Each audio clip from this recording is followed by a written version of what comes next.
The conjugate zeros theorem. If a function defines a polynomial function having only real coefficients, and if a plus bi is a zero of a function where a and b are real numbers, then a minus bi is also a zero of that function. So what this theorem is saying is if you have a complex number, complex meaning a real number, an imaginary number, the a represents the real number, the bi represents the imaginary, that the opposite of that complex number is also a zero.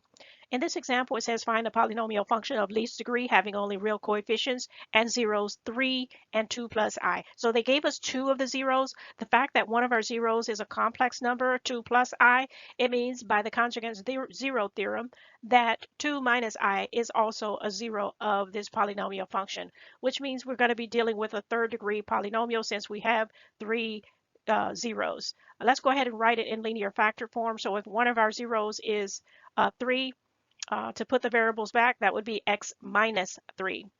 Another one of our zeros is 2 plus I, so that would be x minus 2 plus I, and then x minus 2 minus I, writing it in linear factor form.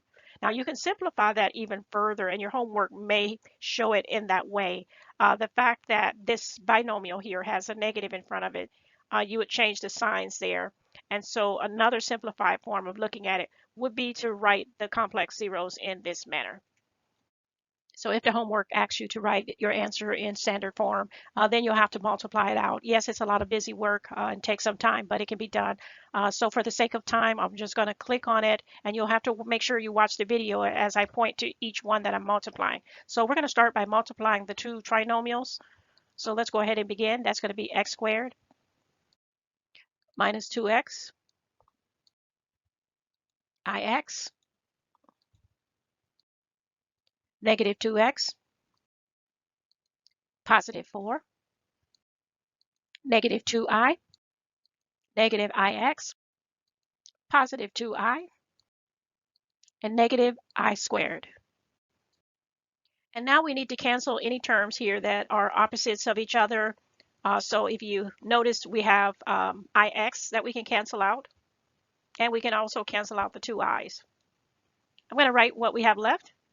We need to combine like terms. Negative 2x and negative 2x is negative 4x. In the back here, every time you see I squared, replace it with negative 1. Negative 1, but with a negative in front of it, becomes plus 1.